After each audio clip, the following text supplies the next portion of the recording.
بسم اللہ الرحمن الرحیم۔ السلام علیکم۔ قبلہ معلوم نہ ہو تو کیا کرے؟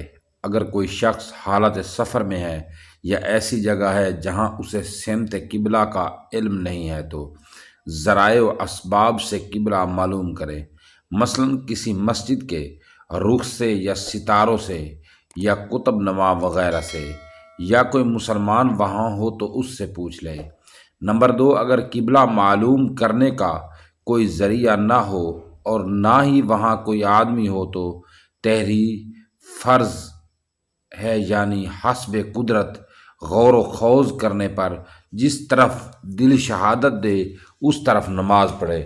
نماز سے فراغت کے بعد اگر اس جہت کا غلط ہونا ثابت ہو جائے تو نماز کا اعادہ واجب نہیں۔ نمبر 3، اگر قبلہ دریافت کرنے کا کوئی ذریعہ موجود ہوتے ہوئے بھی اس سے کام نہیں لیا بلکہ غور و فکر کر کے نماز پڑھ لی تو اگر جہت قبلہ کی طرف رخ کیا ہو، یعنی بیت اللہ کی ہر دو جانب 45 ڈگری کے اندر ہو تو نماز ہو گئی، ورنہ واجب الاعادہ ہے۔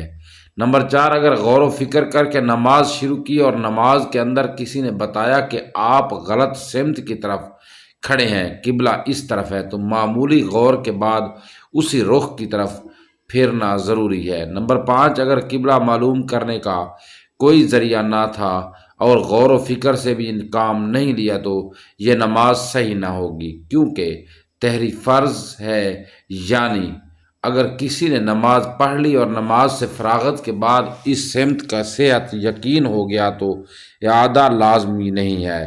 اگر نماز کے درمیان پتہ چلا اور سمت بھی صحیح تھی تب بھی نماز نہ ہوگی، دوبارہ شروع سے پڑھنا ضروری ہے۔